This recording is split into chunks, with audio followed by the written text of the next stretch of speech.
ಆಜಿ ಮಸಾಲ. ಎಂತ ಅಡಿಗೆಯ ರುಚಿಯಾಗೋ ರಹಸ್ಯವು 20 ರೂಪಾಯಿ.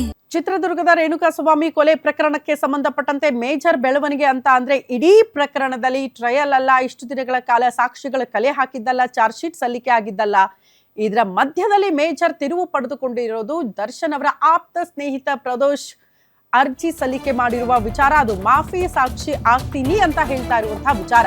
ಚಿತ್ರದುರ್ಗದ ರೇಣುಕಾಸ್ವಾಮಿ ಕೊಲೆ ಪ್ರಕರಣಕ್ಕೆ ಸಂಬಂಧಪಟ್ಟಂತೆ ದರ್ಶನ್ ಅವರಿಗೆ ಫುಲ್ ಟೆನ್ಷನ್. ಜೈಲಲ್ಲಿರುವ ನಟ ದರ್ಶನ್ಗೆ ಮಾಫಿ ಸಾಕ್ಷಿಯ ಟೆನ್ಷನ್ ಕಾಡ್ತಾ ಇದೆ. ಇವತ್ತು A14 ಅಕ್ಯೂಸ್ಡ್ ನಂಬರ್ 14 ಪ್ರದೋಷ್ ಅವರ ಮಾಫಿ ಸಾಕ್ಷಿ ವಿಚಾರ. ಮಾಫಿ ಸಾಕ್ಷಿ ಆಗೋದಕ್ಕೆ ಮುಂದಾಕಿದ್ದಾರೆ ಪ್ರದೋಷ್.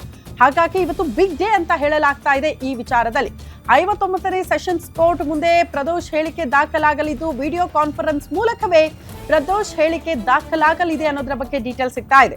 ಅರ್ಜಿಯಲ್ಲಿ ಉಲ್ಲೇಖ ಮಾಡಿರುವ ಅಂಶಗಳನ್ನೇ ಪ್ರದೋಷ್ ಬಿಚ್ಚಿಟ್ಟು ಬಿಡ್ತಾರಾ? ಈ ಪ್ರಶ್ನೆ ಇದೆ. ಪ್ರದೋಷ್ ಹೇಳುವ ಅಂಶಗಳ ಬಗ್ಗೆ ತೀವ್ರ ಕುತೂಹಲ ಅಂತೂ ಇದ್ದೇ ಇದೆ. ಅರ್ಜಿ ಸಲ್ಲಿಕೆ ಮಾಡಿದಾಗಲೇ ಒಂದಷ್ಟು ಅಂಶಗಳನ್ನ ಉಲ್ಲೇಖ ಮಾಡಿದ್ರು ಅರ್ಜಿಯಲ್ಲಿ. ಅದೇ ಒನ್ಸ್ ಅಗೇನ್ ರಿಪೀಟ್ ಆಗುತ್ತಾ ಅನ್ನೋದು ಪ್ರಶ್ನೆ.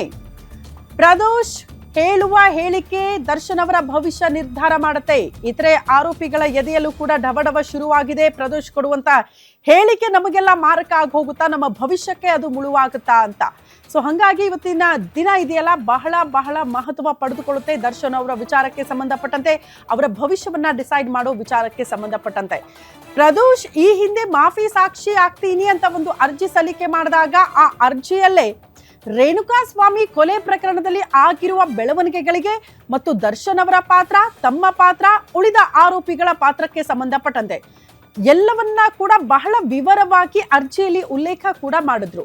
ಹಾಗಾಗಿ ಈಗಿರುವಂತಹ ಪ್ರಶ್ನೆ ಏನಿದೆ ಗೊತ್ತಾ, ಇವತ್ತು ಕೂಡ ಮಾಫಿ ಸಾಕ್ಷಿ ಹೇಳಿಕೆ ದಾಖಲಾಗುತ್ತಲ್ಲ ವಿಡಿಯೋ ಕಾನ್ಫರೆನ್ಸ್ ಮೂಲಕ, ಪ್ರದೋಷ್ ಅರ್ಜಿಯಲ್ಲಿ ಸಲ್ಲಿಕೆ ಮಾಡಿರುವ ಅಂಶಗಳನ್ನ ಒನ್ಸ್ ಅಗೇನ್ ರಿಪೀಟ್ ಮಾಡಿಬಿಟ್ರೆ ಅದು ನಿಜಕ್ಕೂ ಏನಾದ್ರೂ ಸಾಬೀತಾಗಿ ಹೋಗ್ಬಿಟ್ರೆ ದರ್ಶನ್ ಅವ್ರಿಗೆ ಅತಿ ದೊಡ್ಡ ಸಂಕಷ್ಟ ಆಗಿ ಹೋಗುತ್ತೆ. ಕಿಡ್ನಾಪ್ ಮಾಡೋದ್ರಿಂದ, ಪಟ್ಟಣಗೆರೆ ಶೆಡ್ಗೆ ಕರ್ಕೊಂಡು ಬಂದಿರೋದ್ರಿಂದ, ಟಾಟಾ ಏಸ್ಗೆ ಆ ರೇಣುಕಾಸ್ವಾಮಿಯನ್ನ ಎಳೆದು ಗುದ್ದಿರುವಂತಹ ವಿಚಾರ, ಎಳೆದಾಡಿ ಆತನನ್ನ ಸಾಯಿಸಲೇಬೇಕು ಅನ್ನುವಂತಹ ಉದ್ದೇಶ ಏನಾದ್ರೂ ಇತ್ತ? ಪ್ರದೋಷ್ ಅದನ್ನ ಕಣ್ಣಾರೆ ಕಂಡಿದ್ದಾರಾ?